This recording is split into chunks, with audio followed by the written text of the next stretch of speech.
Over the many years it has been my privilege to record the exploits of my remarkable friend, Mr. Sherlock Holmes, it has sometimes been difficult to choose which of his many cases to set before my readers. Some are still too sensitive to recount, whilst others are too recent in the minds of the public. But in all our many adventures together, no case pushed my friend to such mental and physical extremes as that of the Abominable Bride.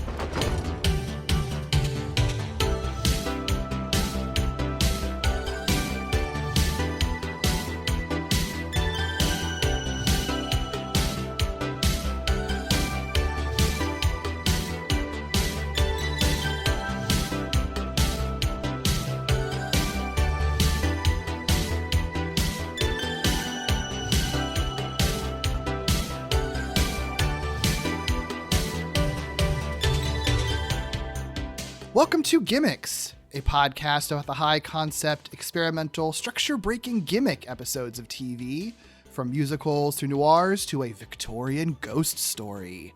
I'm Derek B. Gale, and who's with me today? I am Jessica Tingler, a longtime friend of Derek's and a longtime listener of all his variety of shows, and a longtime Sherlockian.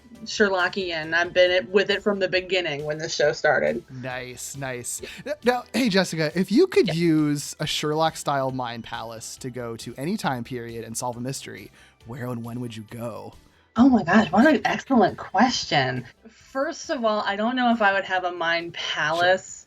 Sure. I feel like I would have a mind, like John on the show once described himself as having a mind bungalow, which I felt was pretty adorable. But I think I would have a mind like shanty cottage kind of thing. Just a crazy little place. But I think if I was going to go back in time and solve a mystery, probably like the 40s. Ooh, like a noir kind of style mystery. Noir kind of thing. Well, and I love just the beauty of actual real history that never gets told, like the women at Bletchley Circle. Mm. And I love codes and puzzles. That would be really fun. Oh, I love it. I love that answer. That rules. We are talking about the Sherlock special that occurred between series 3 and 4. It's called in some places a Christmas special, even though it premiered on New Year's Day. Doesn't matter. It's entitled The Abominable Bride. If you are unfamiliar with the show Sherlock, just a real quick rundown of it. It is a British mystery crime series created by Mark Gatiss and Stephen Moffat, aired on BBC One in the UK and PBS in the US for 4 short series and 1 special from 2010 to 2017. And it adapts and modernizes Arthur Conan Doyle's Sherlock Holmes characters into the modern day, while kind of mixing and updating many of the original stories. Notable for starring Benedict Cumberbatch in what I think was probably his breakout role, at least like globally, as Sherlock Holmes, as well as probably at the time more known Martin Freeman as Dr. John Watson. It's notable for its feature-length episodes that typically run 90 minutes. Also notable, I think I would say, for kind of popularizing the modern use of representing texting on screen with pop-up visuals. Yeah. Because that's used on film and TV to this day. Well, I remember it being kind of innovative at the time, feeling like I hadn't seen it at least a lot the way that they did it. Yeah. Whoever is the designer for that did an excellent job, especially because you can tell where is this is such a weird nerd thing. You can tell where is the plane that the writing is on. You can see that it's not just flat to the TV screen. It'll be at an angle or, like an invisible plane from the projection of the phone or whatever it is that they're typing on. Yeah. And even cause they would do that. And there's also a pretty heavy use of just effects heavy detectiving visual aids whenever Holmes has his thoughts and stuff. And even those, you'll sometimes see them reflected in mirrors and things like that. Yeah, definitely really innovative for the time. It's been used a lot in sort of detective and detective adjacent shows. I think to the point now that probably if people are watching Sherlock for the first time now, it's probably going to feel kind of dated even because it's been used so much. But but certainly pretty innovative at the time. Hugely successful internationally. I think it was like the UK's most watched drama series during the third series. Won a ton of Emmys. It was one of the big 3 Tumblr fandoms in the 2010s. Oh, yeah. Super Hulock. Oh yeah, I was there. So it's got, even though it Super doesn't. Hulock is what everybody calls Yeah. it. Supernatural, Doctor Who, and Sherlock. Oh, I remember. So it's definitely left its mark on pop culture. So with all that said, Jessica, what's your personal history with Sherlock? Well, like I said at the intro, I've been with the show since the beginning, like since it pretty much aired on PBS. In 2010, I was in college, and we just were. I don't know, just enamored with it all of a sudden. And it was around the time, too, I think Robert Downey Jr. had already done one of the Guy Ritchie Sherlock Holmes movies. And so the character was kind of getting a resurgence. But this was such an interesting take. And we just fell in love with the obvious dedication to the source material that you could see in every tiny little detail, all of these things that had been made to recreate or represent the original Doyle canon, down to like in the pilot, Sherlock has just like a pocket knife and he like gets some mail and jams it into the mantle with the pocket knife, which is like direct from Arthur Conan Doyle, that he keeps his mail trapped on the mantelpiece with a jackknife. And so it's just like one thing after another, that things are perfectly in place like they're supposed to be, but just modernized. Oh, cool. So the attention to detail like sucked me in. Yeah. And then both these men are beautiful physically and like emotionally. I don't know that I can think of a better actor than Martin Freeman, honestly. Has such an incredible range. Yeah. He's great. And he's kind of like, the show is about Sherlock, but Martin Freeman is kind of the soul of it. They are really like a heart and soul, kind of like a mind and soul kind of pairing. Yeah. They're good. They're just good. And you can't deny a beautiful tension, like under like surface tension romance. It's just so there. For sure. Yeah. Yeah. It's so cool hearing you say that. Cause I watched it when it came out because it was like immediately pretty, I guess it was big because people knew who Stephen Moffat was over here. So if you were a Doctor Who fan, it's like, oh, that's the other thing he's doing. Right. And I think that's the main reason that I got into it. I think when the first series was airing here. But I don't really have much of any background with like classic Sherlock Holmes. Like I've seen plenty of adaptations. Like I saw the Guy Ritchie movies. I watched Sherlock Holmes in the 22nd Century, the cartoon okay. So like I have your most basic casual, understanding of Sherlock, but like, I don't know, like all the details that you just mentioned, all of that would be lost on me. I don't know any other references or anything. So I was really just watching.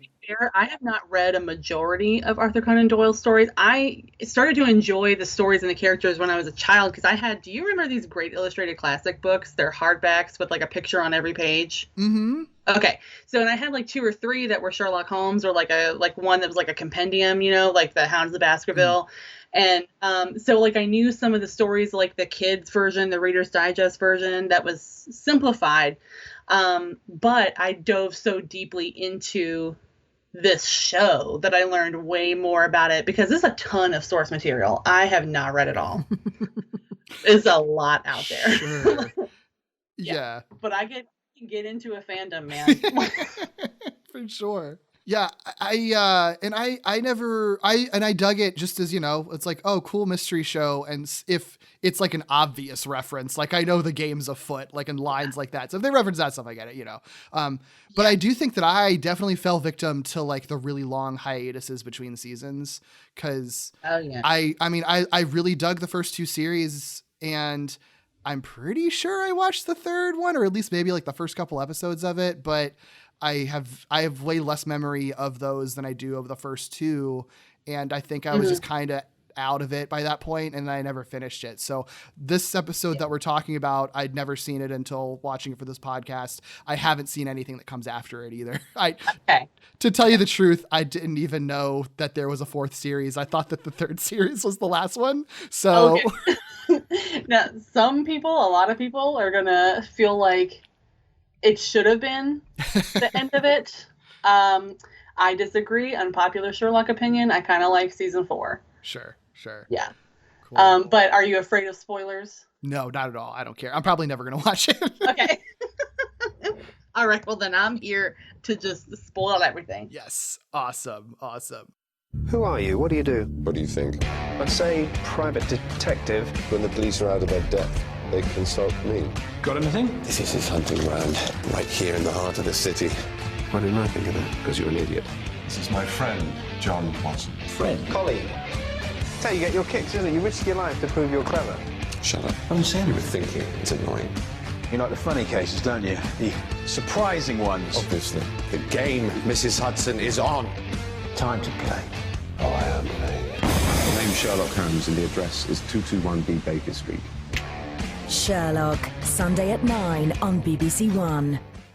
What is interesting about this special, and I mean, I was still excited to watch it. For one, just to like dip back into Sherlock for the first time in years, but also because this is the gimmick of this episode or this special. I'm going to call it an episode. It's a special, but it's an episode. Yeah. Whatever. They're all movie length anyway. Oh yeah. But the gimmick of it is essentially that like Sherlock the show is a modernized adaptation of a Victorian story. So this special re-Victorianizes it, having the modern actors play their Victorian versions. But the added wrinkle to it is that it's also sort of this reality bendy dream episode. It's also like seems to be a ghost story kind of thing at first. So like it's a very much an all bets are off type of thing. That's also like plenty of Sherlock Holmes fan service and also gets to be a period piece, but also still sort of plays into the larger storyline of the modern show as well. Yeah, it does. It has a place there with like, even though it's like a, basically a fever dream episode, it does serve a purpose. And it wasn't until after season 4 and then rewatching it for who knows how many times that I realized everything that this episode kind of set up going into season 4. It set up a lot of stuff. Okay, that's good to know. But it was kind of fun, like you say, to see that like the modern actors playing their Victorian selves, because it reminds me a lot of Robert Downey Jr. in Tropic Thunder. He's like playing a white man, playing a black man, playing like, and it's like this whole, all these layers where he's just back and forth acting into a mirror. Yeah. And that was, so it kind of gets like that a little bit with Sherlock, where they're not just doing a straight Victorian Sherlock Holmes interpretation. They're doing a Victorian interpretation of BBC Sherlock. That's a smart way to put it. Yep. The layers are layers. So like I said, the special kind of bridges the gap between series 3 and 4. If you're listening to this and like hadn't watched the show, series 3, long story short, in the most simplest of terms, it ends with like the seemingly Sherlock's arch nemesis, the thought to be dead Moriarty, is apparently potentially back from the dead via like these videos that are playing all over London. And Sherlock, who'd just been like exiled essentially out of the UK, long story, he's being recalled back to investigate it like 5 minutes after he was leaving in the first place. So that's where the special sort of is placed in the timeline. Although we don't really get back to that until about midway through the special. I think it's sort of interesting, just some quotes from a behind the scenes feature that you can get on Amazon Prime. And I'm assuming it's also on like the DVD and Blu-ray as well. But there's some making of specials. And so there's just some quotes that from Mark Gatiss and Stephen Moffat both talking about it. Gatiss has said, although obviously we'd worked hard to establish, a contemporary Sherlock, we still had always wanted to return him to his original world when the time was right, even if only for a while. And Moffat had added, there are things to say about our series that can only be said by putting them back into the Victorian world. So it sounds like this is something that like, even from the beginning, they figured like, we'll probably do a Victorian episode at some point, because why not? Right. Like they had always kind of had that planned out. Yeah. And they're an interesting team, honestly. And like, because you mentioned like that you had started watching Sherlock because of your relationship with Stephen Moffat through Doctor Who, and that was actually one of the things that caused me to hesitate the most about getting into Sherlock. I did not love Stephen Moffat as a showrunner on Doctor Who. I thought that he was an excellent writer. Right? Like his episodes, the ones that he wrote for Doctor Who, were the best standalone episodes, but they were standalones. Yeah. And the thing that I loved so much about Doctor Who is that it had a really great overarching plot. And so I was like, I don't know if I'm going to be into this, I'm into a story, right? I'm not into a one-off situation.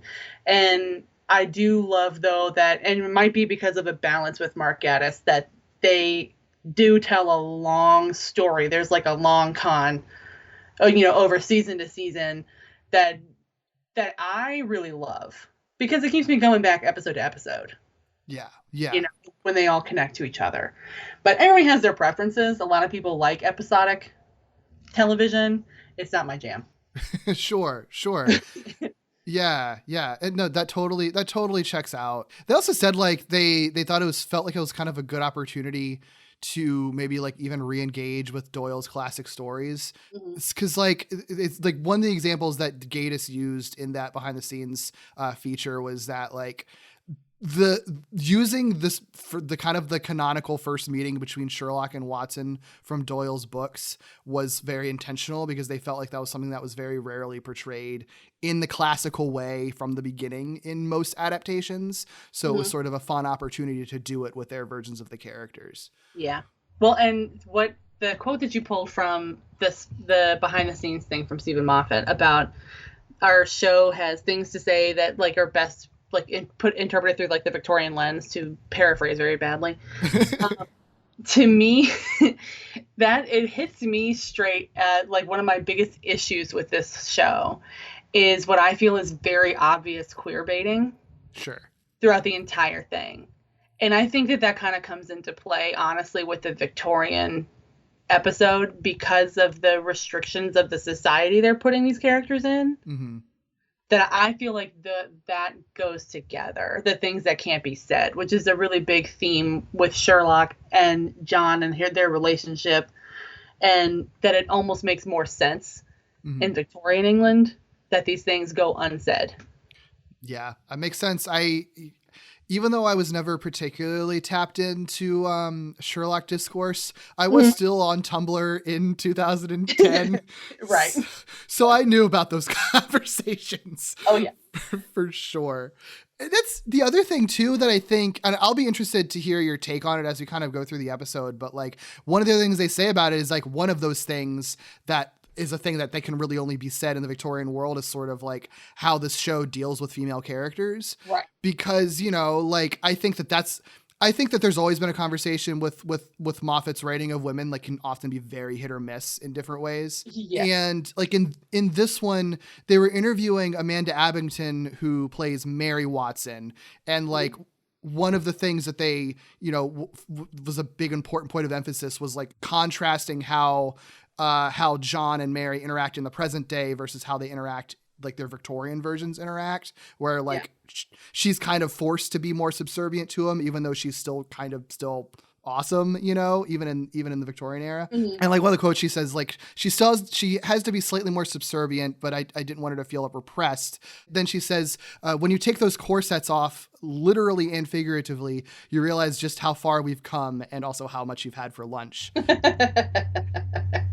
That's funny. Yeah, it is fun. It's still interesting how this show ends up sort of like using women empowerment in the Victorian era for its mystery and stuff, but we can kind of get to that. Yeah. Well, and just as an interesting side note, like if you didn't know this or some of your listeners don't know, Amanda Abington is actually Martin Freeman's ex-wife. Really? Yes. And they were already divorced when they filmed this episode, when she joined the Sherlock cast. Wow. But they had remained pretty good friends. And so I think it was like at his suggestion that she joined the show to play Mary, and they have an obvious chemistry together. But she is the mother of his children. They have 2 kids together. And so it was kind of an interesting little like tidbit, because there are a lot of people online, and most people who just like don't like Mary. Mm-hmm. And I don't love her, but I don't have like a deep-seated hate for her. I think she has a writing problem. Mm-hmm. You know, I think as a character, they certainly have made her more interesting than Arthur Conan Doyle certainly did, who just was like, and then Watson was married, and her name was Mary. And then she died, and he got married again, and her name was also Mary. And we're not going to talk about her anymore. And it was like, to Doyle, she was very much a throwaway character. Mm-hmm. So it was nice to see her get built up a little bit more in the show. And then, just as you say, interesting to see it be pulled back in the Victorian episode. Yeah, because she's like, if I'm remembering correctly, she's like a secret agent or an ex-secret agent or assassin or something, right? Isn't that? Yes. Yeah. Wild. Yes. It's the whole thing is crazy. Like when it comes out and you're like, I'm sorry. What? She's a spy? And like, don't they work together? How, like, it makes John seem very stupid because they work in the same clinic. Like, why are you a dummy, John? But he's not. He just is blinded by love. Right. The stage is set. The curtain rises. We are ready to begin.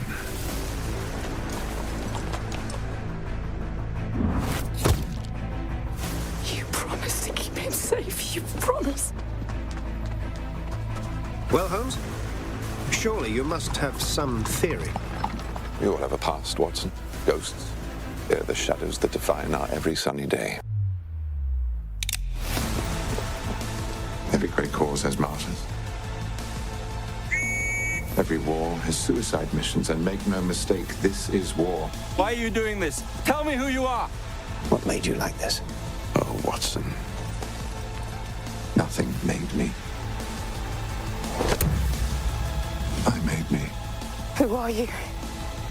I demand you speak. Who are you?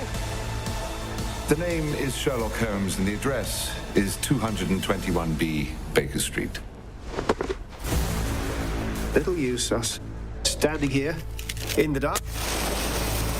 After all, this is the 19th century. I have to finish this. This one. Why? You're Sherlock Holmes. Wear the damn hat.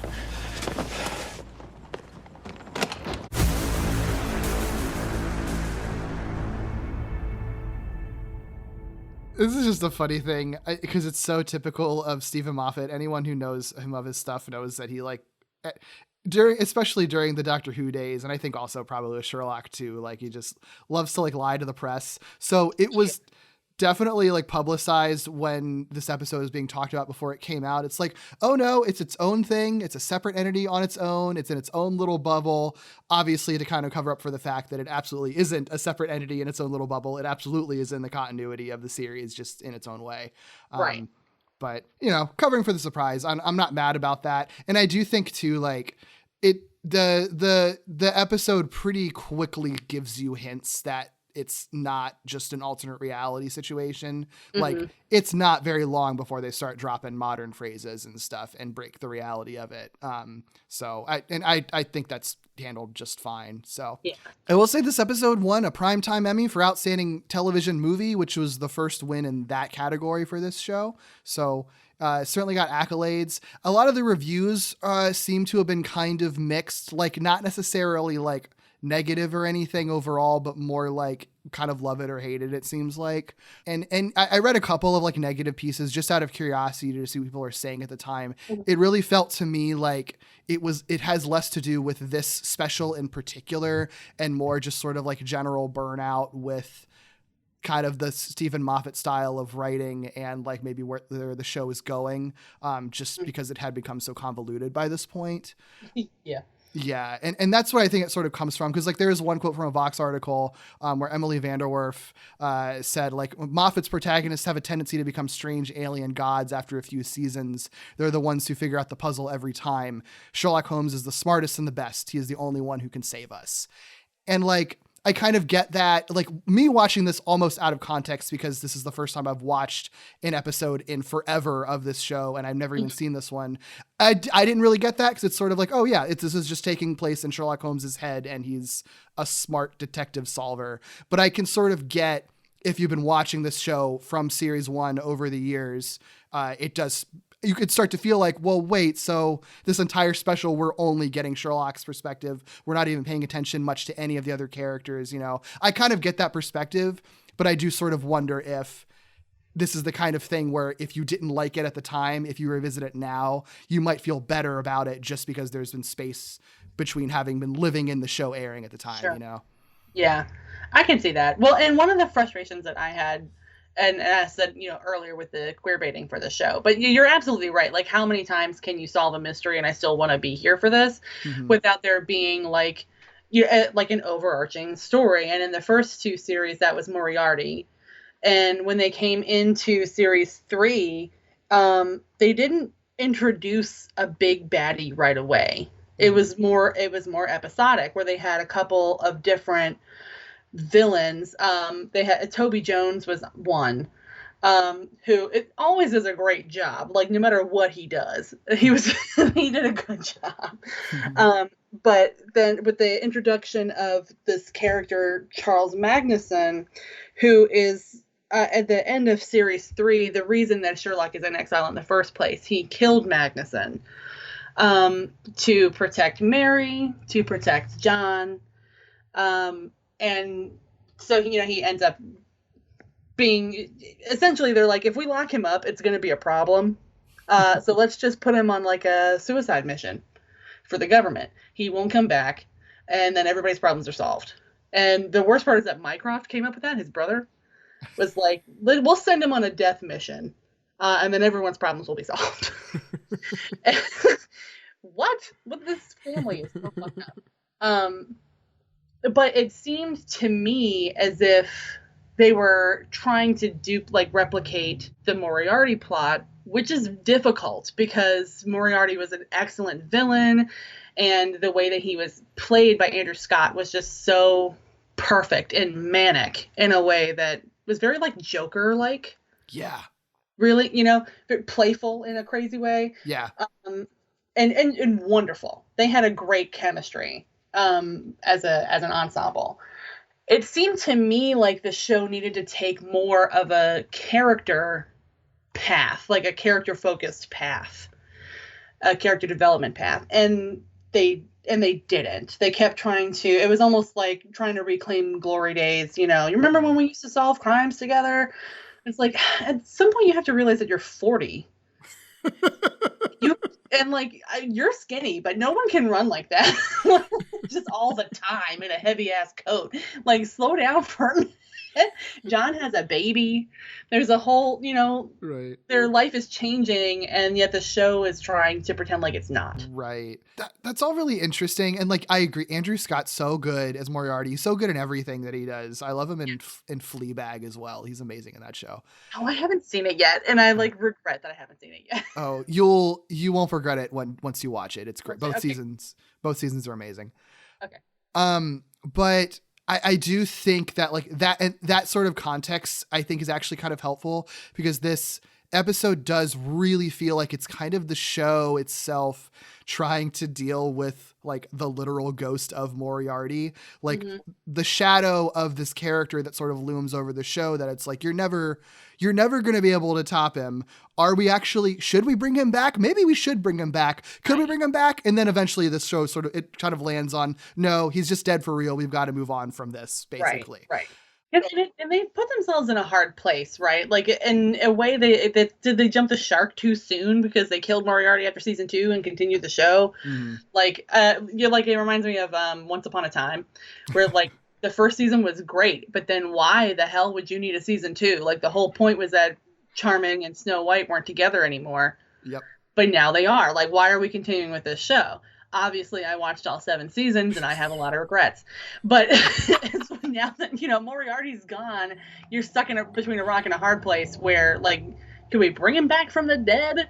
What are we doing here? Or, are we just going to move on to a new villain? No one will ever top this. There's really not a right answer once they kill him. And I think they kind of shot themselves in the foot with that one. Or in the head, to make a really bad pun. Right. Sorry. Yeah, to this episode's credit, I think it deals. I do think it sort of confronts that question in a way that I think is a lot more satisfying to me, at least, than I kind of would have expected it to be. Whether it, deals with it after the fact better or not, I don't know, because I haven't seen beyond this episode. But at this point, it's sort of like, okay, I feel like you laid that to rest in an interesting way while still sort of carrying on a Moriarty legacy for the future potentially. But yeah, so that's all I had for the background. So I think we can start talking about this episode in depth.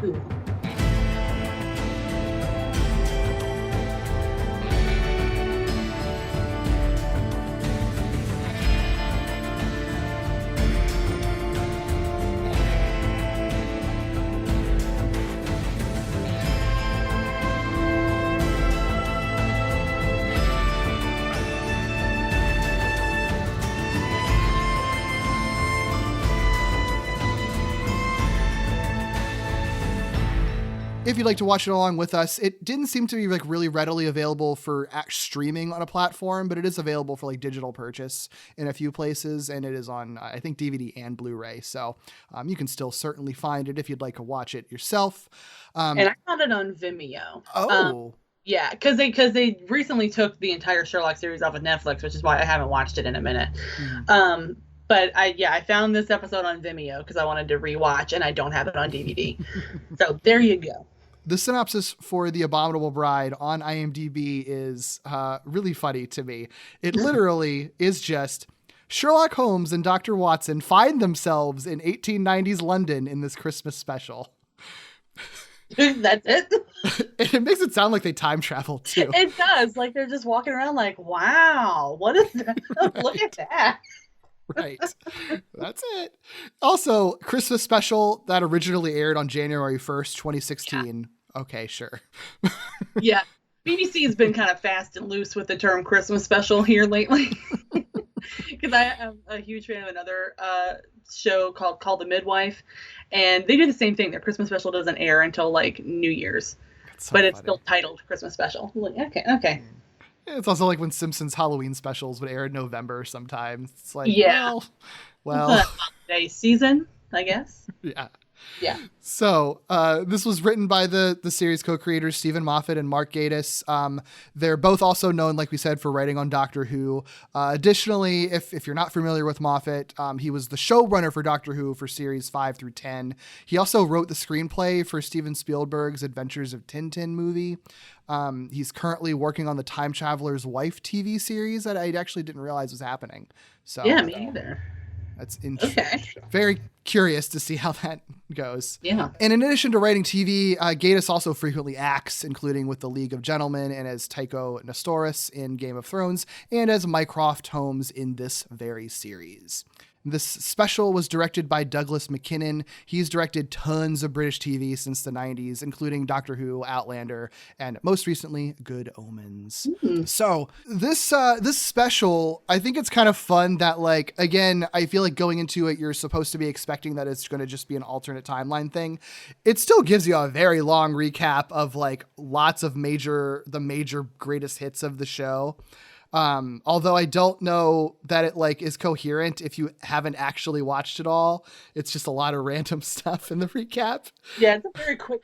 The recap is weird, and then the intro of the show is a very like quick, montage of their greatest moments from season 1. Right. So, yeah. But after we get kind of recap of like the modern day, it goes to alternatively in the 1880s, where we get this little prologue. The Second Afghan War brought honors and promotion to many. But for me, it meant nothing but misfortune and disaster. I returned to England with my health irretrievably ruined and my future bleak. Under such circumstances, I naturally gravitated to London. That great cesspool into which all the loungers and idlers of the empire are drained. A lot of this beginning part is narrated by Watson, first of all, which I think is kind of interesting, given that it takes place in Sherlock's head, we learned later. So it's funny that Sherlock is envisioning Watson's narration, but whatever. And that's a form break in itself, that this show would have voiceover from Watson, because it never has done that before. Right. Because here's my lack of knowledge for like the classic stories.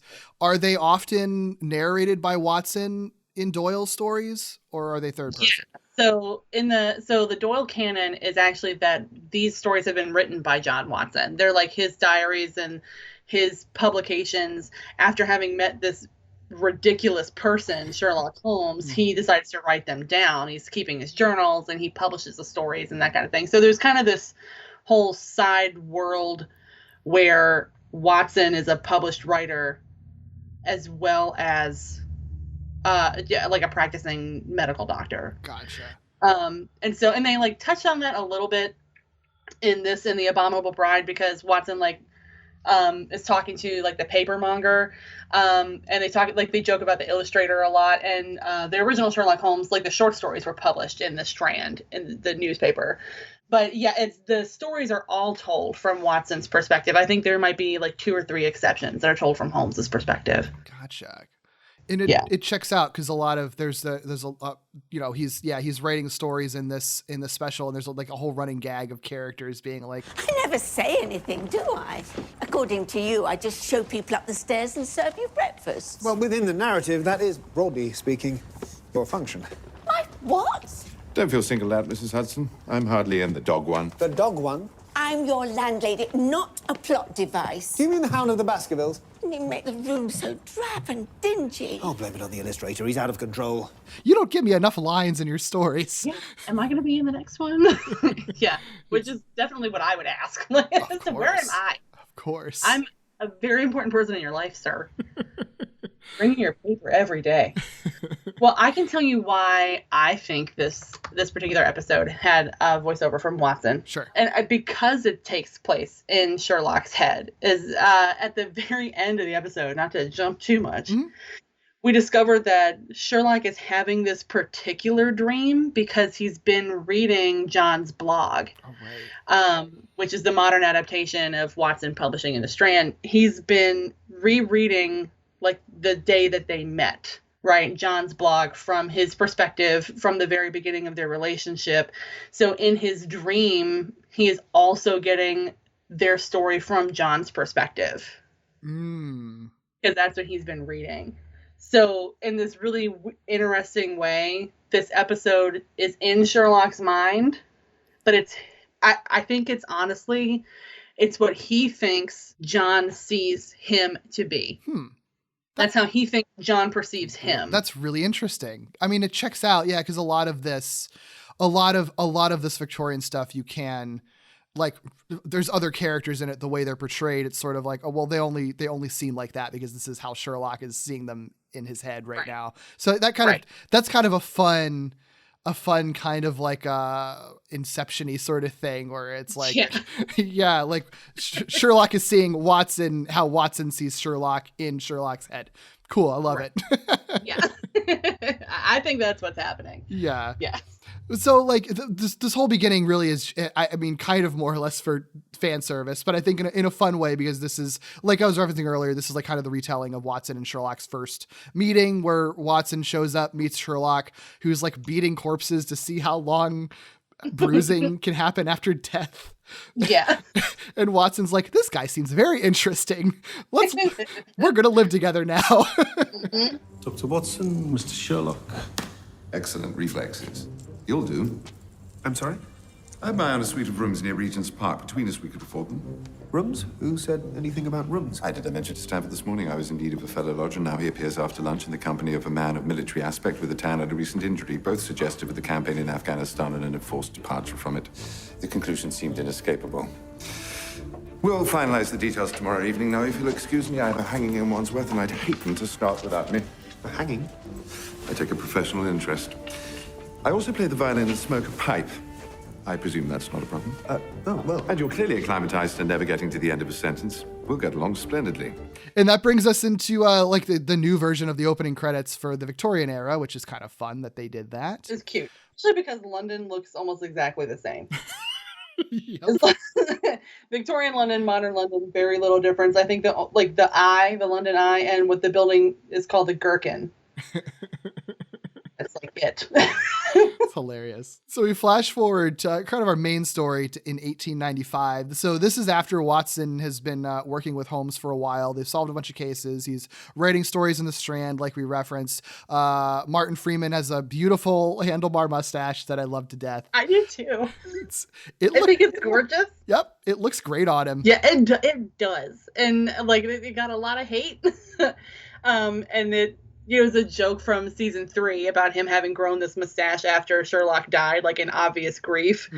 And that one was terrible, but his Victorian mustache is a thing of glory. Yeah, it's just a matter of how you style it, man. Yeah, yeah. So here, the way this sort of mystery starts is that Inspector Lestrade arrives, kind of presents Holmes and Watson with a really, really bizarre case of Amelia Ricoletti, who was like this bride who was causing a scene by just like firing a couple of revolvers in the street from a balcony, which... It's like, wow. And then she, bitches be crazy. Like, and then after, she causes a scene and then shoots herself in front of people. So like, oh, okay, clearly she's dead. Really, Lestrade? A woman blows her own brains out in public and you need help identifying the guilty party. I fear Scotland Yard has reached a new low. That's not why I'm here. I surmised. What was her name? The bride? Amelia Ricoletti. Yesterday was her wedding anniversary. The police, of course, were called. And her body taken to the morgue. Standard procedure. Why are you telling us what may be presumed? Because of what happened next. And then somehow Mr. Ricoletti, her husband, is confronted by Amelia after she's dead, like that later that night. So she should have literally been shot in the head, but she shows up and shoots him dead before disappearing into the fog, very spookily, showing off like her head wound. So, and this is all like witnessed by the, I guess, chauffeur or whoever. So there are witnesses to this very, very spooky, what seems to be ghost murder, essentially. Well, and I do have questions about the driver who brought Amelia Ricoletti to confront her husband in the street. Because why would you put a woman who looked like that in your cab? Like they never talk. They're like, well, yeah, they confirmed her, like her appearance was confirmed by her husband just seconds before he died. And then also the cab driver, he said it was her too. And I'm like, the cab driver didn't immediately call the cops? What? Woman's head is blown off. Right. He's forgotten his cab.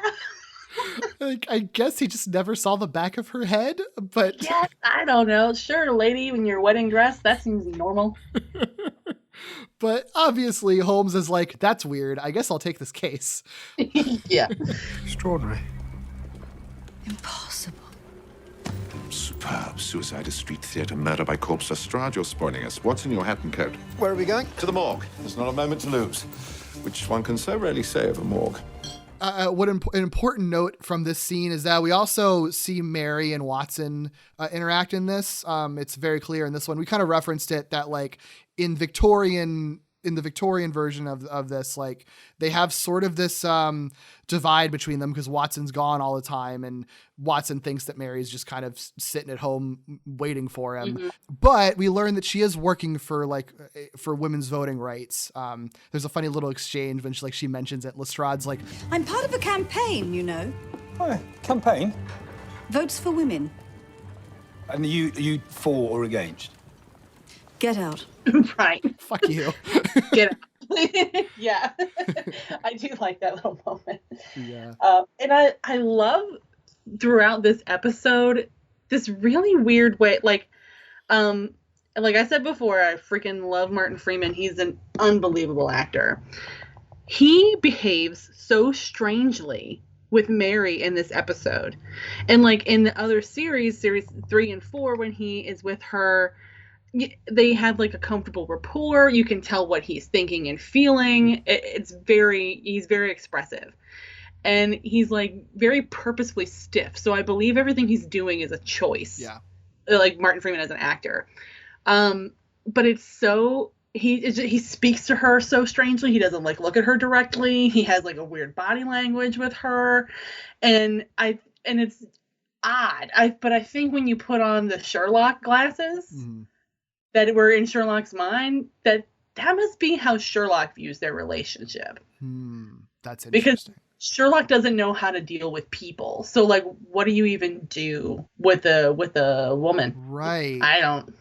Let's go solve a case, John. Don't even look at her anymore. That's weird. Don't talk to her. And I think that checks out because, like, I noticed before I kind of really fully understood exactly what they were going for by the end with everything. Like, Watson is a lot more of like a rich asshole in this. Yeah. Like, he's like mean to he's very rude to his maid in one scene later. And I was like, I this is very off-putting to me. It like pays off because a lot of the point of this episode is sort of like the women's rights people basically. So like it kind of pays off, but, and there's even like an exchange later when he's like, with Mycroft, when they're sort of talking about like all the things that Watson's afraid of. He's like, these enemies are everywhere, undetected, and unstoppable. Socialists? Not socialists, Doctor, no.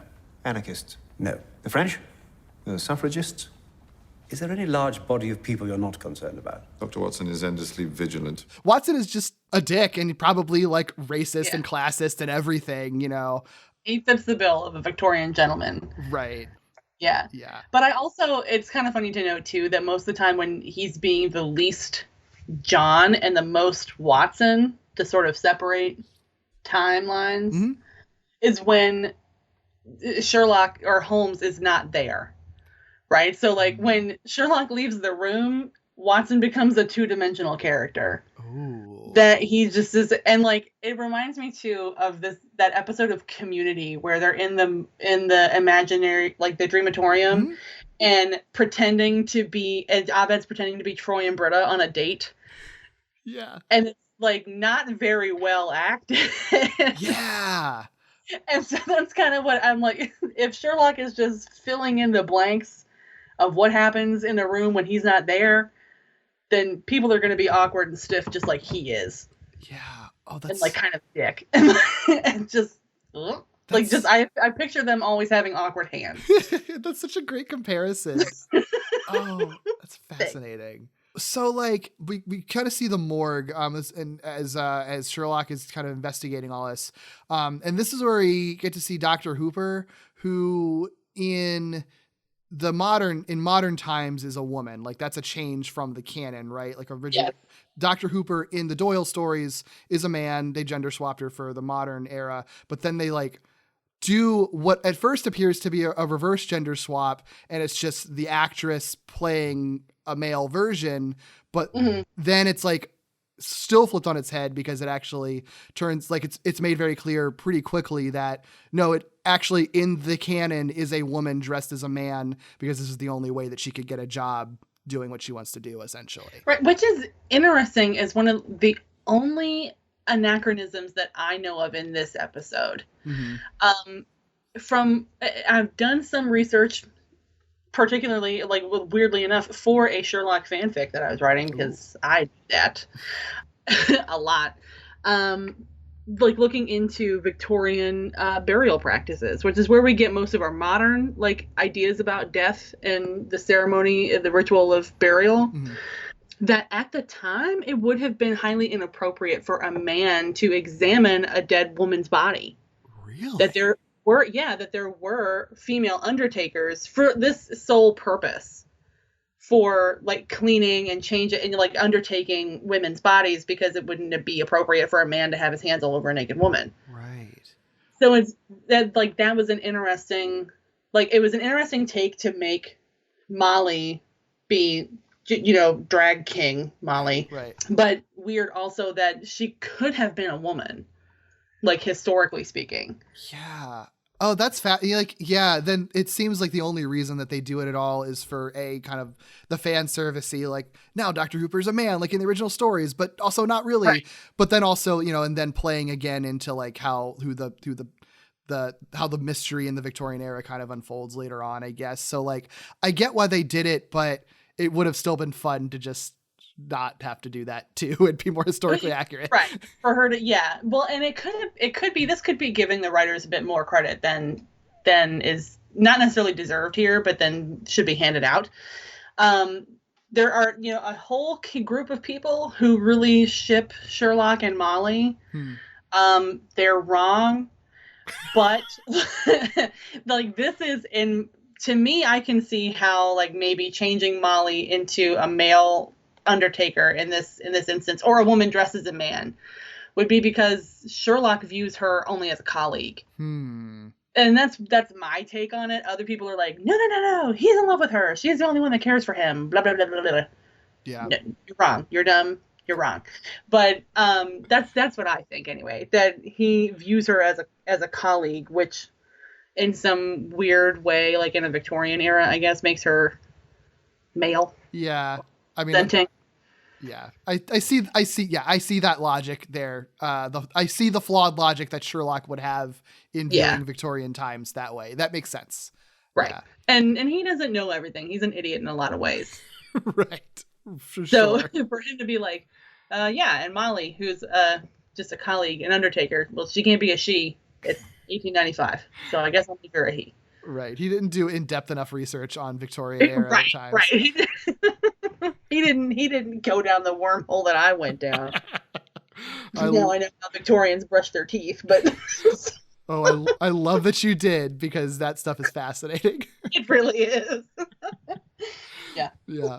But while they're there, the interesting mystery bits that we get, it is all confirmed that this is Amelia Recoletti's body there that's in the morgue that they have for sure. It really is her, positively identified. And Holmes is just sort of confused about that. Mm-hmm. There's a really funny interaction where Watson's like, But she can't have been in two places at the same time, can she? No, Watson, one place is strictly the limit for the recently deceased. Holmes, could it have been twins? No. Why not? Because it's never twins. Amelia was not a twin, nor did she have any sisters. She had one older brother who died 4 years ago. Maybe it was a secret twin. A what? A secret twin? You know, a twin that nobody knows about. This whole thing could have been planned. Since the moment of conception, how breathtakingly prescient of her. It is never twins, Watson. You're right. Secret twins. I love it. what I love most about it, though, is that like Sherlock's criticizing, like, that doesn't make sense. It's never twins. They plotted this from conception. That doesn't make any sense. But then I'm like, that is kind of the plot of The Prestige, but go off, I guess. I had the exact same thought. I was like, but hello, The Prestige was amazing. Yeah. Sherlock doesn't consume modern media. He wouldn't get. No. But the thing that's kind of interesting here is that this is our first real big clue into like what's actually going on.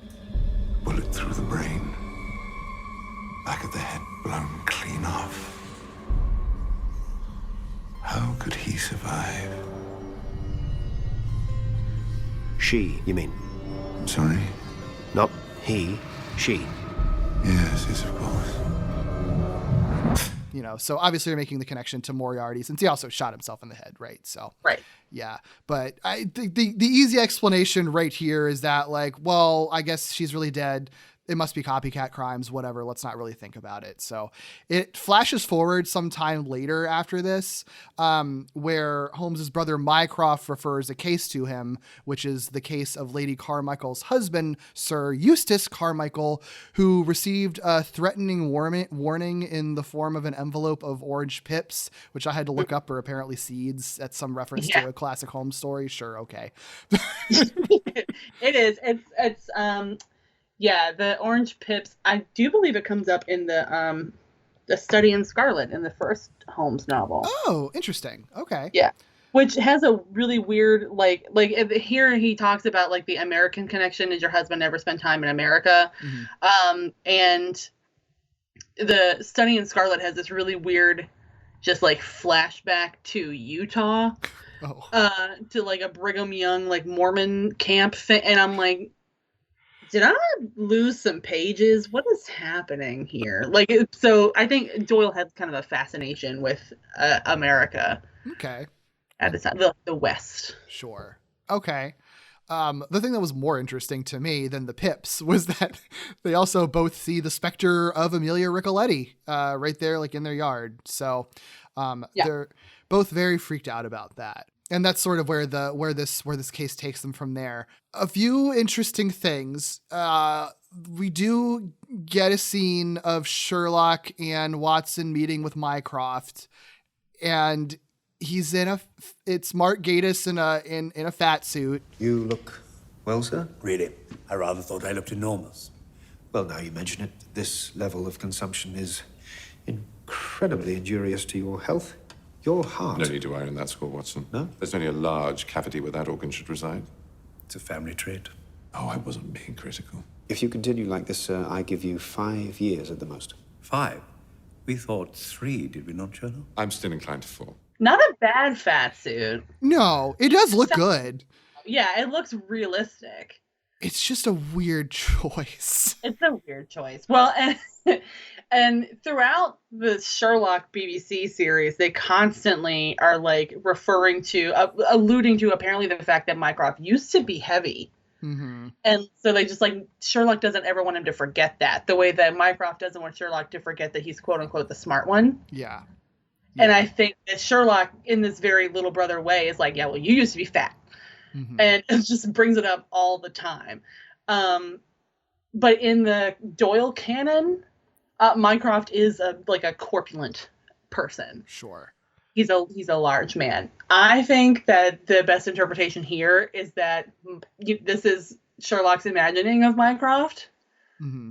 And just, I'm a mean little brother right now, and I'm going to make him fat. That's what I want to do. Yeah. You're always fat to me. Nah, nah, nah. Yeah, I think that interpretation makes sense. I don't think it goes any deeper than that. It's still one of those things.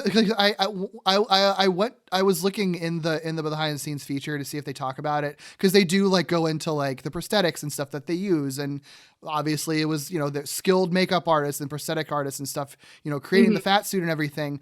But the only thing they really say about it is like Gatiss was just like, yeah, I mean, he's canonically heavier in Doyle's text, so we decided to go farther with it. And he said, we are doing everything as it would have been in 1895. And I'm like, I don't know if that's the explanation, but all right. Yeah. I think it's because in his mind palace, like, Mycroft cannot defend himself, and Sherlock's just like, this is where I can be mean to you and then actually make a difference. Yeah. Food in that scene looks great, though. It does. Although a lot of British food is gross, so don't be tricked. Don't be tricked. There's icing on top of meat pies. That's nasty. Good to know. Who thinks that's okay?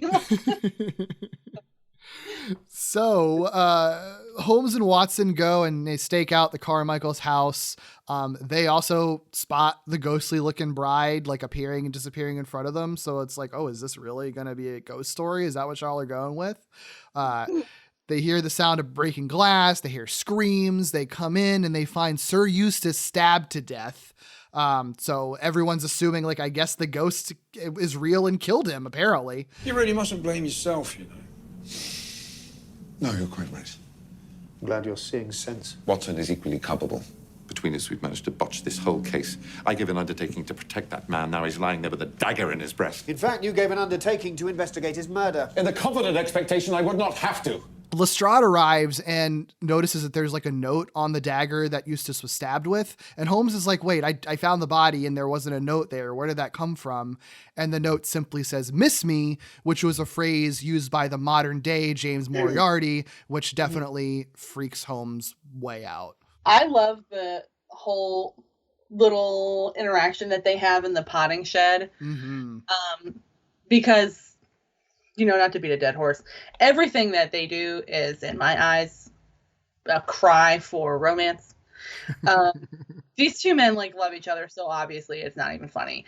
But this little moment here in the potting shed, like their knees are touching, they're just so cute. And Watson is he's just he can't help himself but to delve into Sherlock's inner workings. Marriage is not a subject upon which I dwell. Oh, why not? What's the matter with you this evening? That watch that you're wearing. There's a photograph inside it. I glimpsed it once. I believe it is of Irene Adler. You didn't glimpse it. You waited till I'd fallen asleep and looked at it. Yes, I did. You seriously thought I wouldn't notice? Irene Adler. Formidable opponent, a remarkable adventure. A very nice photograph. Why are you talking like this? Why are you so determined to be alone? Are you quite well, Watson? Is it such a curious question? From a Viennese alienist, no. From a retired army surgeon, most certainly. Holmes, Against absolutely no opposition whatsoever, I am your closest friend. I conceded. I am currently attempting to have a perfectly normal conversation with you. Please don't. Why do you need to be alone? Why don't you have any experience with women? Do you have any experience with anybody?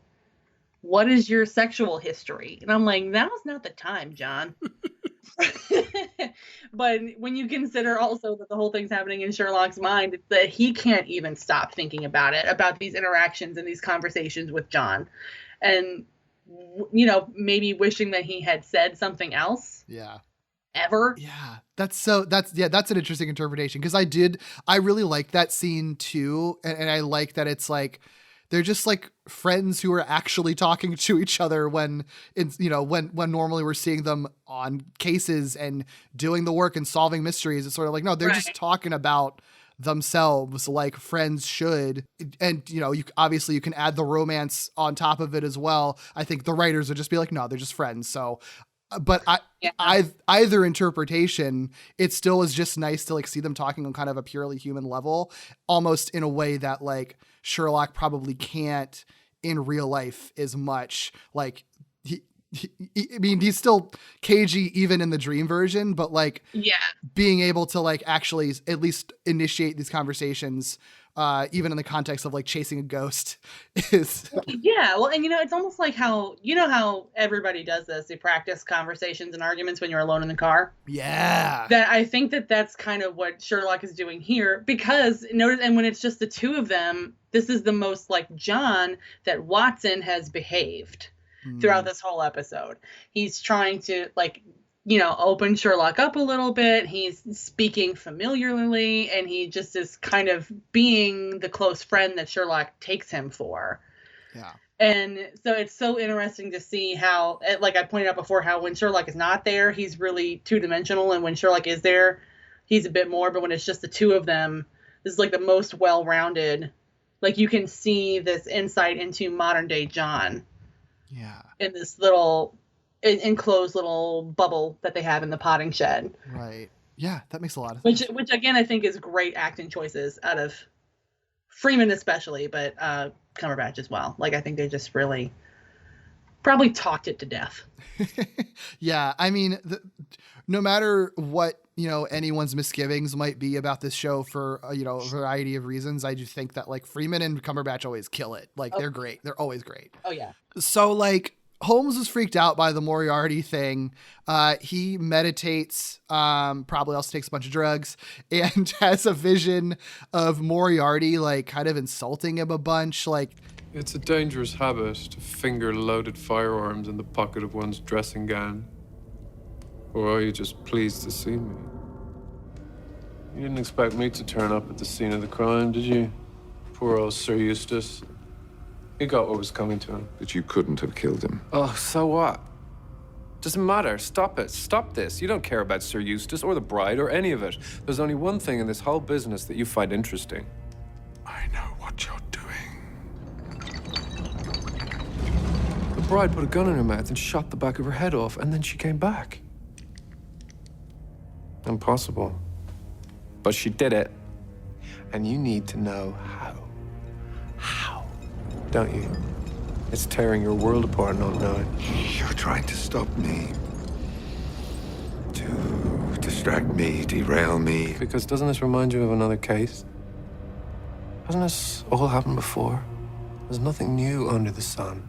They just have a really fun interaction. It's just kind of nice to see like Moriarty again in general, but it's all just like Moriarty basically just insulting Holmes and making fun of him for not being able to solve this incredibly like impossible mystery. There's even like a really trippy bit where like Moriarty does shoot himself in the head again, but he remains alive and he's like, dead is the new sexy. Yes. I love the Moriarty that is created inside Sherlock's mind, because he appears some more in season 4, this like particular version of Moriarty that's kind of amped up a little bit. And I have obviously so many thoughts about Sherlock as a show and as a character, or I wouldn't be here, but I think that he is a really tragic character in a lot of ways. I think that he's not just an asshole. He's not just repressed. First, I do think he's on the spectrum. But I think that he has a lot of actual like trauma. Do you know that like in 2010 we wouldn't necessarily have been talking about? But now, like, thanks to TikTok and like weirdly all these young people, like everybody's talking about their childhood trauma all over again. And like now more and more people have the language. I think we would talk about it differently. Sherlock, his relationship with people, his relationship with his brother especially, I think is really damaging. And then the way that he holds on to Moriarty, I think, is to prove himself in a lot of ways. Oh, that's really interesting. I can sort of see that, because anytime I'd ever see like Sherlock discourse about Sherlock himself ever pop up, I feel like it usually was just from the perspective of like, is he on the spectrum, or is he a sociopath, or is this bad representation of people on the spectrum? And that's sort of like where it would stop, you know, which I think are all perfectly valid conversations that needed to be had too. But I do think the trauma aspect of it, I agree. I don't feel like I ever saw people talking about that, or if they did, it wasn't like a predominant, you know, conversation. And that is a thing that everyone kind of talks about now. Everything is sort of seen through the lens of like, these characters are going through trauma. What's that going to do to them, you know? Right. Well, and it's amazing how, as you change, like as a consumer and the world changes or whatever, that you look back on things totally differently, even fictional things, because they're the things that form you as a person, right? I look back on how I treated 15-year-old Harry Potter. Like, why is he shouting so much? He's like, caps lock that whole book. Why are you being such a dick to everybody? Well, it's because he just witnessed somebody die. Like, what the he's a child who's like obviously he's going through some shit and he's being gaslighted the whole time. Like, I get it now, but you know, I didn't at the time.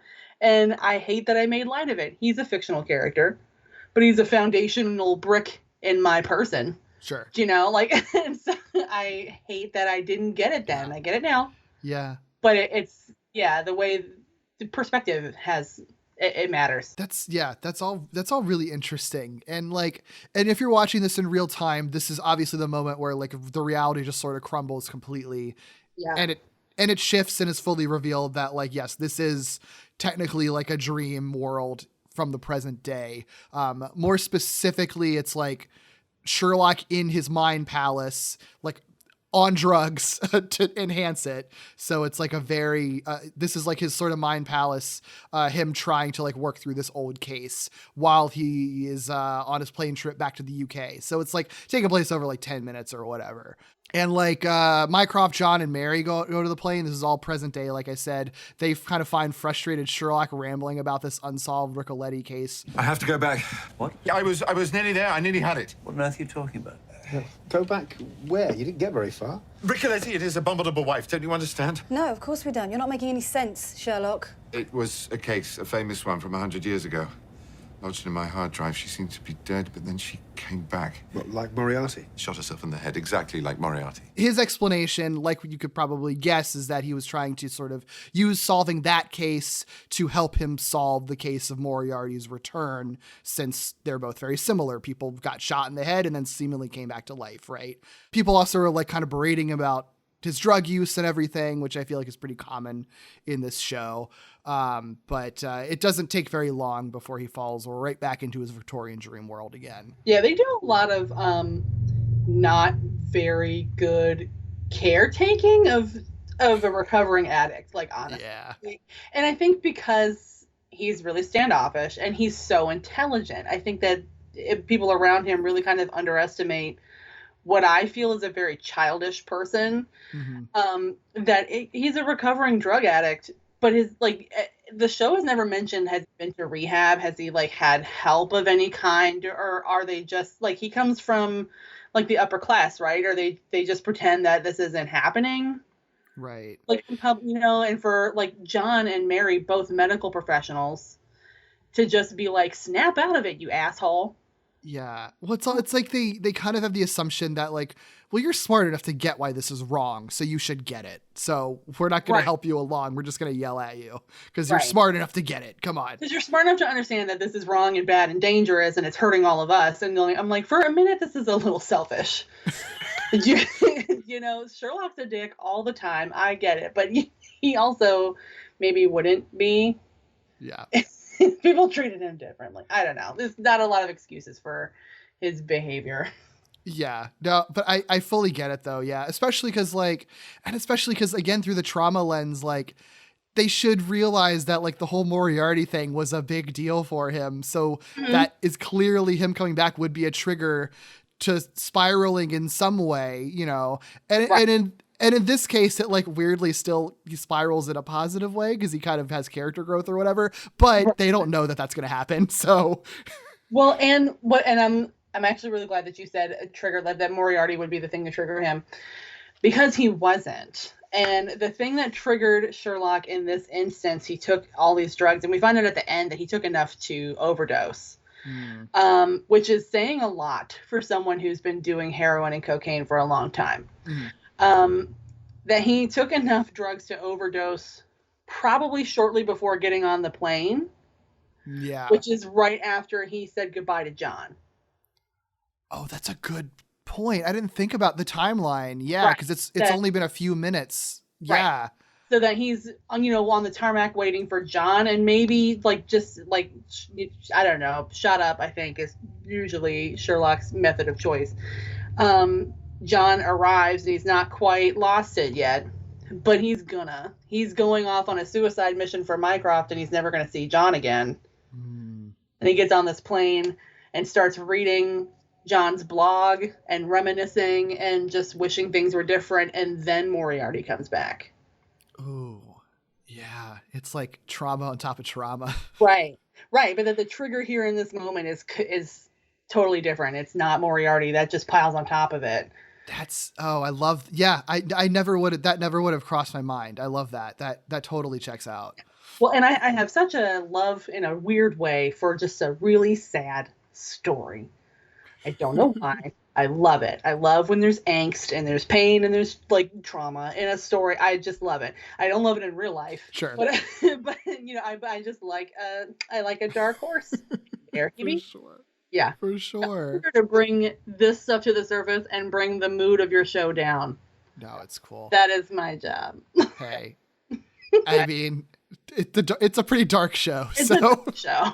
It has some really good moments. Like we kind of breezed over their moment in the Diogenes Club, but when they're speaking sign language with Wilder, like that's amazing. I'm glad you liked my potato.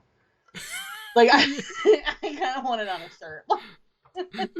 yeah, it's good. It's good. Just like it's good. Just straight up like almost like vaudeville type of comedy. It's good. Vaudeville. That's an excellent way to describe that little moment there.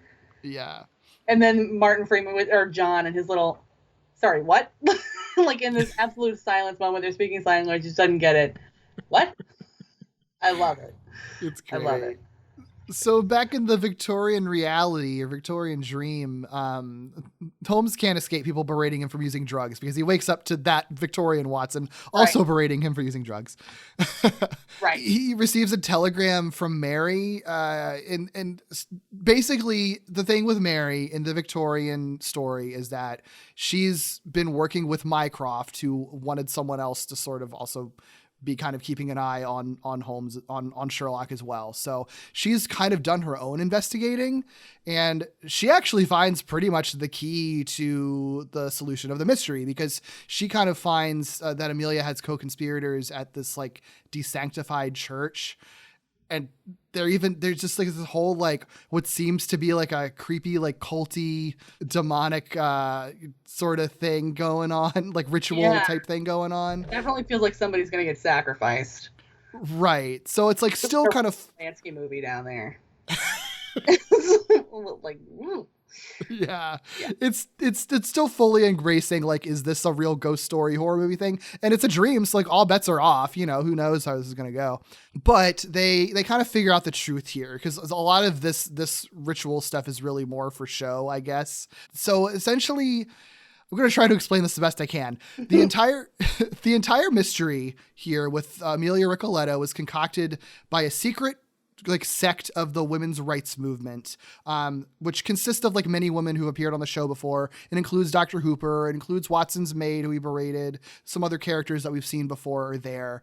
And so Holmes explains that Amelia basically faked her death by shooting her second revolver because she was holding two. She was dual wielding. So she put one to her mouth, held another one to the ground or floor, shot that one, and then acted like she was shot in the head while someone else splattered blood on the curtains to make it look like she shot herself to the public. They used a double to fake Amelia's corpse so that her corpse would be found while Amelia could go and actually kill her husband, which would sort of create this persona of an avenging ghost bride.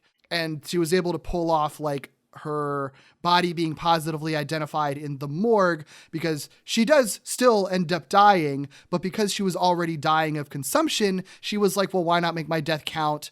I'll be a martyr. All that remained was to substitute the real Mrs. Ricoletti for the corpse in the morgue. This time, should anyone attempt to identify her, it would be positively, absolutely her. But why would she do that? Die to prove a point? Every great cause has martyrs. Every war has suicide missions, and make no mistake, this is war. One half of the human race at war with the other. The invisible army hovering at our elbows, tending to our homes, raising our children, ignored, patronized, disregarded, not allowed so much as a vote. She still got herself shot through the mouth, so then the double's corpse could be swapped with her real corpse in the morgue, so she'd be correctly identified, and then women could use this sort of legend of this avenging ghost bride to use that persona to murder men who wronged them and then pin it on a ghost, essentially. So that was an excellent summary. Because the speed with which the show explains it, you're like, what? I gotta go back. Yep. Yeah. Yeah. It's a lot. I mean, pretty visually overwhelming while you're also trying to hear it. Yep. And it's also in the context of a dream that Sherlock's having in a Victorian world. So it's there's a lot of complicated layers going on here. And in his dream what's really funny is that the method is the whole reason he's having this dream, right? How could Moriarty still be alive? That's the whole point. But then in the dream, they're like, and blah, blah, blah, blah, blah, blah, and now she's actually really dead and don't worry about it. They just kind of speed over it really quickly. Yep. Even though that's the whole reason you went in, that's the whole reason that you're taking this particular train of thought. Yep. It's a little wackadoo. It is. It is. I mean, I guess by this point it's par of the course for this show because they love their convoluted mystery solutions. Oh yeah. And yeah, so Sherlock is well, okay, so the sort of maybe head leader person in this and who kind of strategize what's happening right now is Lady Carmichael. But when he kind of goes to unveil the bride that's there, it's actually Moriarty. Is this silly enough for you yet? Gothic enough? Mad enough? Even for you? It doesn't make sense, Sherlock. Because it's not real. It's all dreamy and nightmarish and reality bendy again. Yeah. What's your take on the whole women's rights movement thing with this, and that being the sort of solution? Because there is a little bit of Sherlock sort of being on a bit of a soapbox about it. Look around you. This room is full of brides. Once she had risen, anyone could be her. The avenging ghost. A legend to strike terror into the heart of any man with malicious intent. A specter to stalk those unpunished brutes whose reckoning is long overdue. A league of furies awakened. The women we have lied to, betrayed. The women we have ignored and disparaged. Isn't this great that this has happened? We've got to let this happen kind of thing. Clearly the show is positive, has a positive stance on women should have rights, but it is still sort of interesting to see it's them saying that the women's right movement are like responsible for a bunch of murders and like faking a ghost and stuff. Well, and it's an odd take for a lot of reasons. It's like an odd solution for a lot of reasons, because Sherlock, for one thing, like really lacks empathy. Mm-hmm. And so for him to just understand completely why all of these women who are shunned and overlooked are out here killing people is like a little beyond him, because in the like previous episodes of the show, he's been like, I don't care what kind of good reason you have. Yeah. And like he doesn't even care really that you committed murder. He cares that you were an idiot enough to get caught. This is really his thing. It's like, how could you be so stupid? I figured this out in no time. Because he's just constantly proving himself to himself and other people and looking for praise. He looks like a puppy when he looks at John. Did I do good? But what is interesting also, and I think that Sherlock's character is in keeping in this manner, Sherlock never underestimates people on the basis of sex.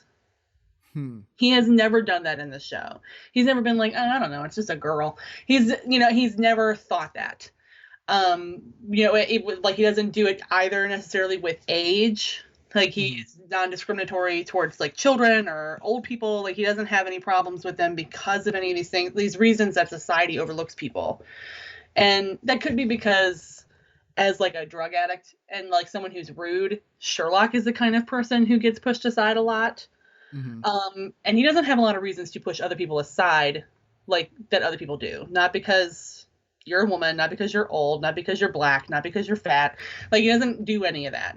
He's really discriminatory.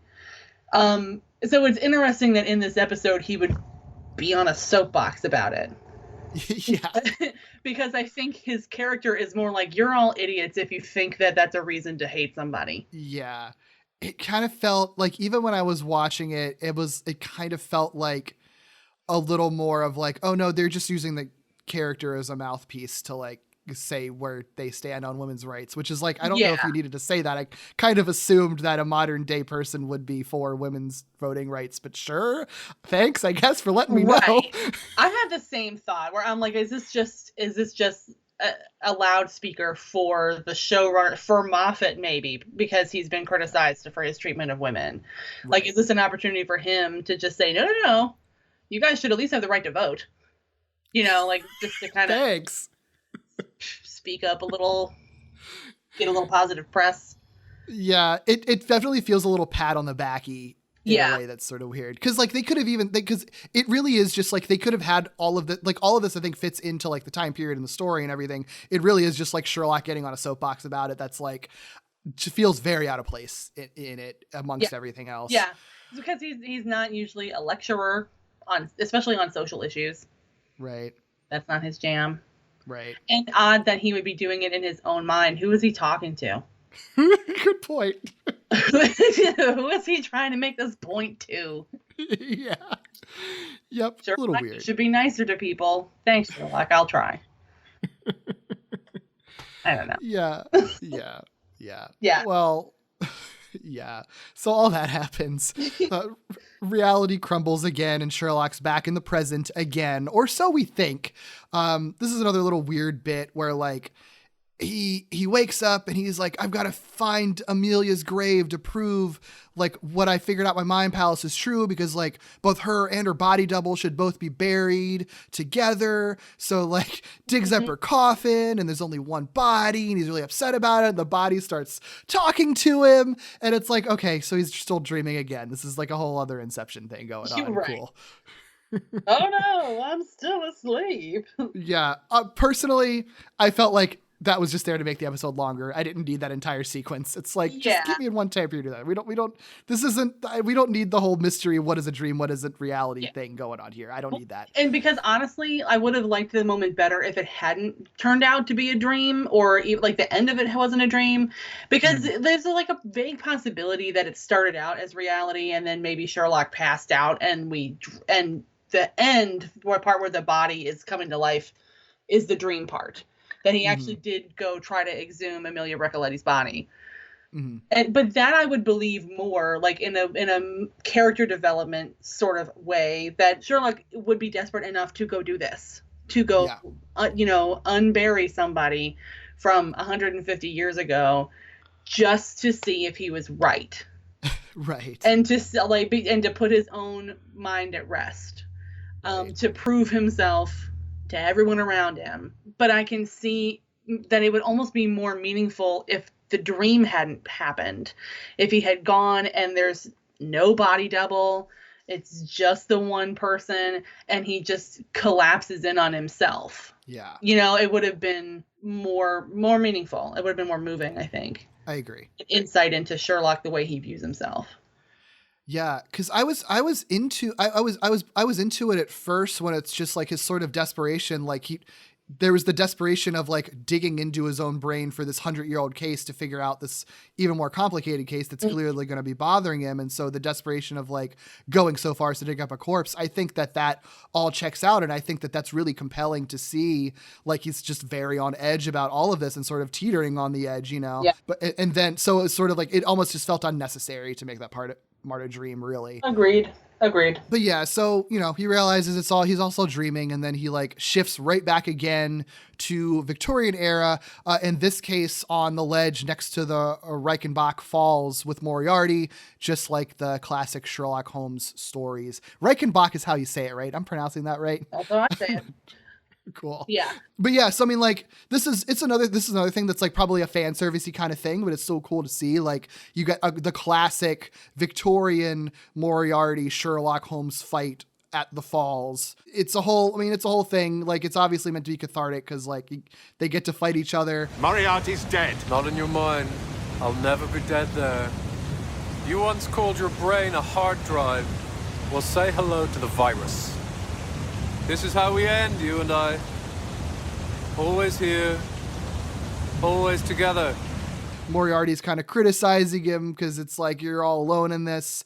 But then there's a nice bit where Watson shows up with a gun, and he's like, "Nope, there's always two of us." Yeah. And they get the upper hand on Moriarty. Yeah, and I love it. And I love too that this is like, there are two moments I can think of in this particular episode, the waterfall being one, and then another when they're on the train up into the country, that are like almost direct recreations of illustrations from the original Holmes stories. And so there's kind of a nice visual homage to the illustrator that they all have such an issue with. And so that was kind of neat. But I love that. And I love that the explanation John provides is, that's not fair, there's two of you. There's always two of us. Don't you read The Strand? I'm a storyteller. I know when I'm in one. Of course. Of course you do, John. So what's he like? The other me, in the other place. Smarter than he looks. Pretty damn smart, then. Pretty damn smart. Ugh, why don't you two just elope, for God's sake? Yeah, I mean, I'm always here. Yeah. I'm always here. Because there's been a couple of other instances where in Sherlock's mind palette, John is just there. Like being kind of a Jiminy Cricket. Like he's always there in Sherlock's mind, and just there to save the day, there to be there for him. But I like too that he's just like, I'm a writer. I think I know when I'm in a story. Yeah, I love that. Yeah. I love it. It's such a good line. It's so cute. It's almost like, yeah, I knew this was fake the whole time. Are you stupid? Like, which is extra funny because he's like, he's still like a just like a piece of Sherlock's mind right now. Right. Yeah, it's cute. It's a cute little moment.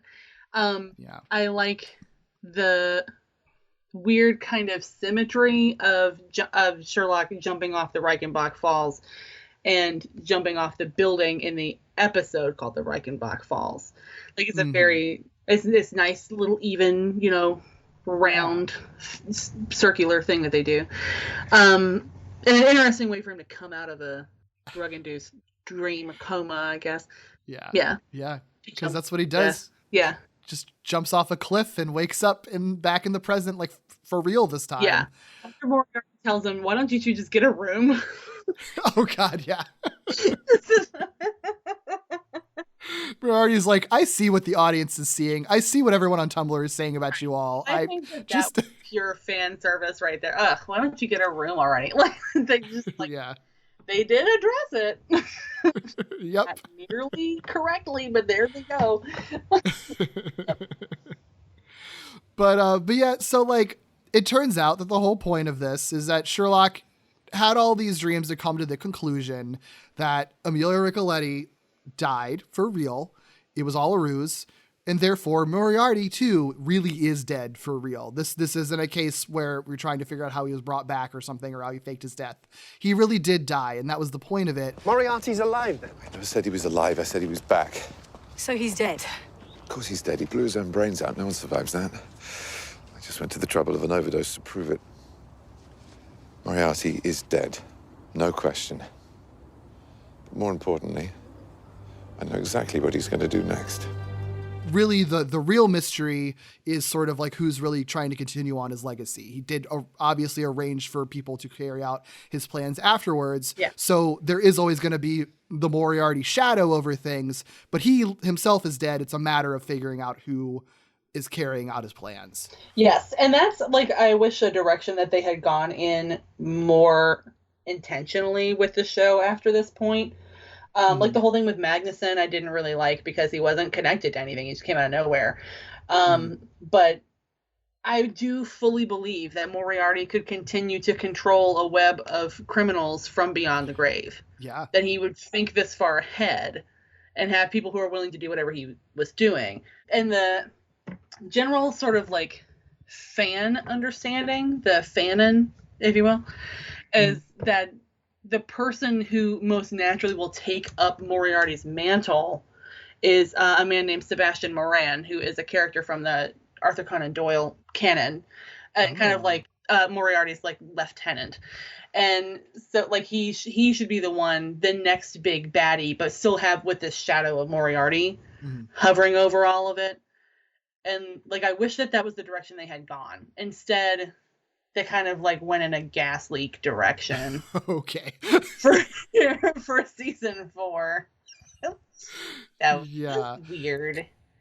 It is, yeah, because that's, I mean, not really knowing nothing of the next series. That's the direction I assumed it was going to go in, was just like, oh, cool. That's a smart way to kind of keep Moriarty in the show and acknowledge, like, again, like kind of the ghost of Moriarty and the shadow that he lays on the show by being such a good villain, even after you've killed him off. That's what I assumed was going to happen. Like, it's a clever way you can easily get Andrew Scott back in for fun videos or like dream sequences and stuff like that, while still keeping the reality. They do utilize him a little bit, mostly in Sherlock's Mind Palace, but they have a flashback as well that features Moriarty while he's still alive. And so there's this, it's crazy. And some of the stuff from season 4, like I said earlier, was set up in The Abominable Bride. All of this business about women that are overlooked, and the sing-song, like the little tune that the bride is singing, and just this mystery, all of it with the gravestones and all this like visual symbolism comes back in series 4 because we discover that Sherlock has a sister. Gotcha. That has been essentially erased from his memory. Oh. Because of a trauma. Wow. Right. I said gas leak for a reason. It's it's crazy. The way the series ends in the last episode of series 4 is wacky. His sister, her name is Eurus, and she's named for the east wind, like in ancient Greek, which is no weirder than Sherlock or Mycroft when you really get down to it. But she is Sherlock's younger sister, so that makes Sherlock the middle child, which John very, very funnily was like, oh, that makes sense. He's like, oh, okay, that falls into place. It turns out that Mycroft does this whole explaining where he's like, so we all know that I'm a smart one. And Sherlock is pretty smart also. But honestly, we thought you were stupid because you wouldn't talk to anybody for a long time. And Eurus puts us both to shame with her insane intelligence. And that from a very young age, like 3 or 4, she had like a uncanny intelligence and, just ability to read people the way Sherlock does as an adult. But also to manipulate people.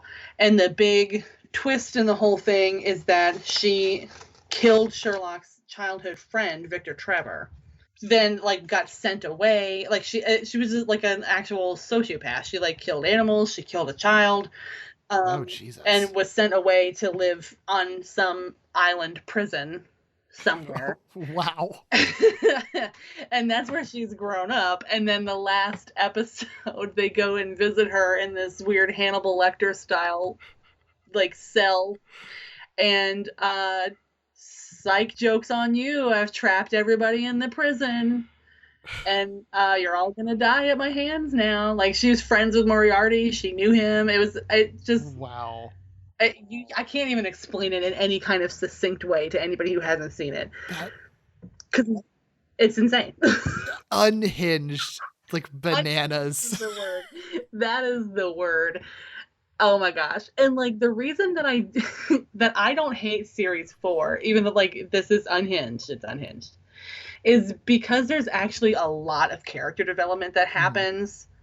And that's what I like. That's what I wish had happened this whole time. Like, there's a lot that goes on between John and Sherlock in their relationship, and in that episode specifically. And then Sherlock and Mycroft do a lot of like healing together in that episode, to the point that at one time in the episode, you think like they're going to be forced to, of the three of them, Sherlock, Mycroft, and John are trapped in this room. Someone has to die.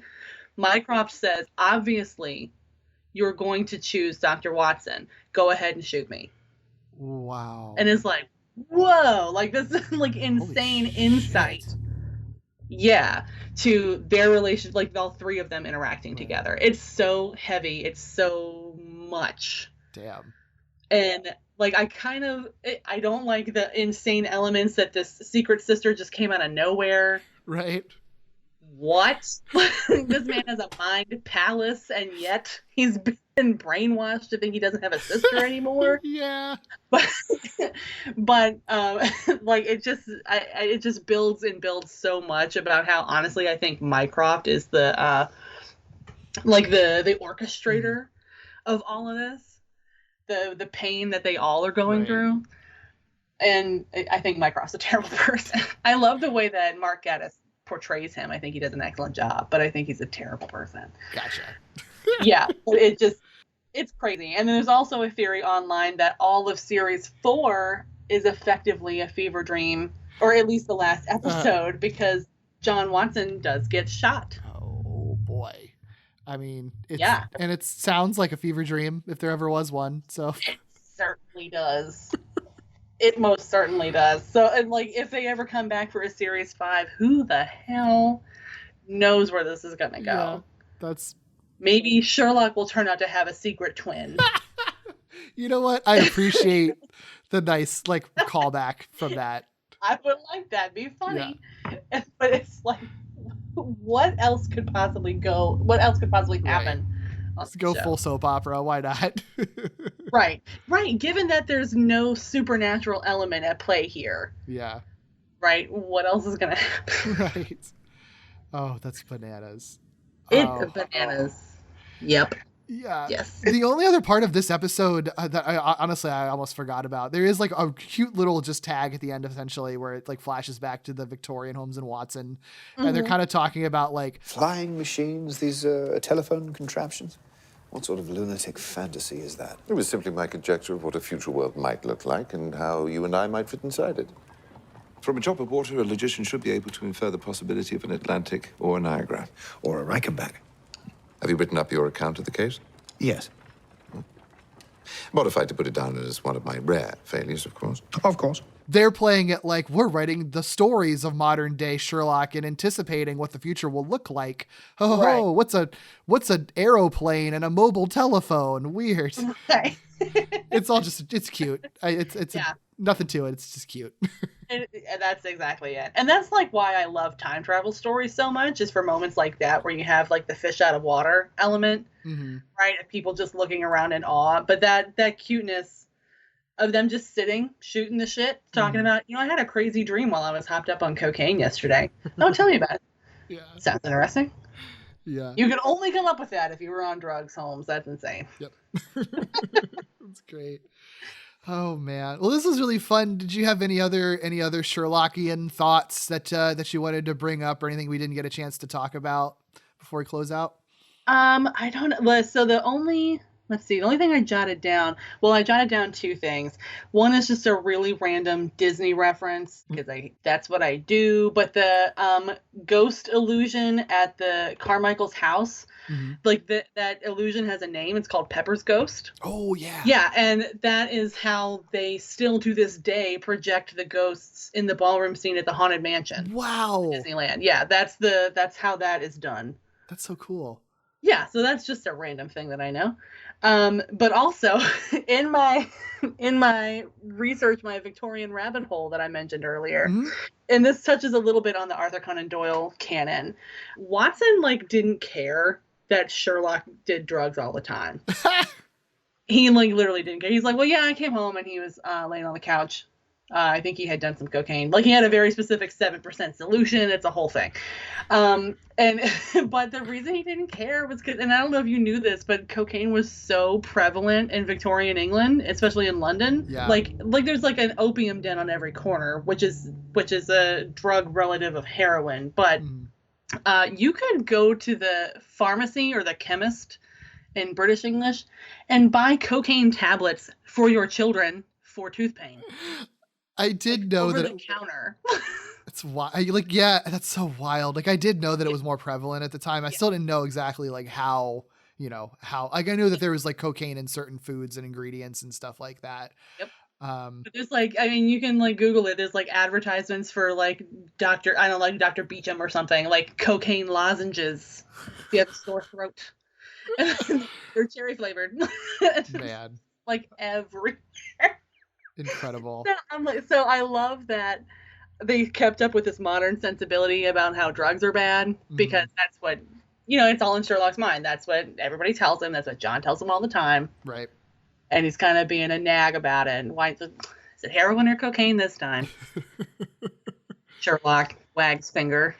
Incredible. And I thought that was kind of cute. But it's just, that's just a historical fact that I love. Yeah, no, that's so fascinating. My kid won't go to sleep. Can you get the cocaine out of the cabinet? What a time to have been alive.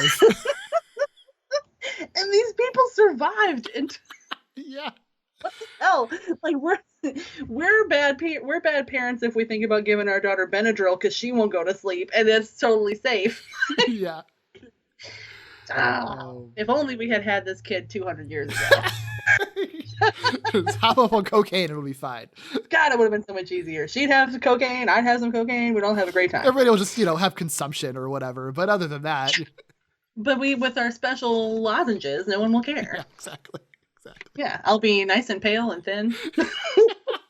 Jesus. This is a weird, dark sense of humor I don't normally have. I love it. Oh my god. Victorian does it to you. Yep. Oh boy. Well, thank you so much. This was so glad to have you on for this. I could not have done an episode on Sherlock without you, honestly. So well, thank you for indulging me, because I am loving this show and all your other shows, and was oh my gosh, I want to do one. Yeah, of course. If anyone wants to find you online or anything you're working on, is there anywhere that you would like to be found? Well, I'm on TikTok, silly.mama. That's my handle. Okay, that's my daughter's name, Silly. And I don't make a lot. I have a lot of ambitions. I send myself a lot of TikToks that I intend to reply to, and then I never do. But I've made 9. They're pretty good. Someone could follow me there. I am on AO3, Archive of Our Own. This is relevant to this episode because I write Sherlock fanfic. Nice. And if I reveal my pseudonym here, it'd be the only place I've ever admitted to being this person. Your call. 100% your call. Okay, I'm going to do it. So I'm on AO3 as Susan D. Writes, all one word. And it's short for Susan Diana Nim, Sue D. Nim. Oh, that's hilarious. Thank you. Wow. That's so clever. I love it. That's where you can find my Sherlock fan fiction and that Victorian story that took me down a rabbit hole. Awesome. Thanks so much again.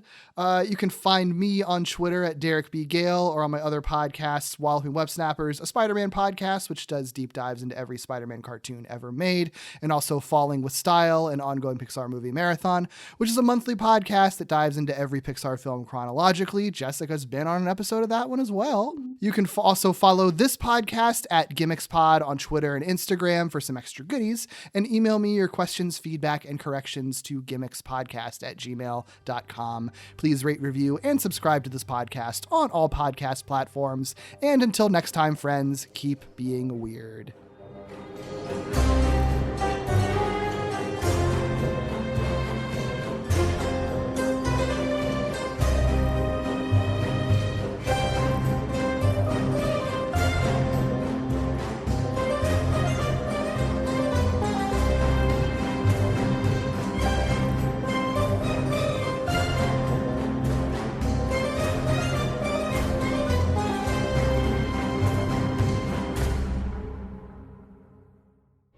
Dead.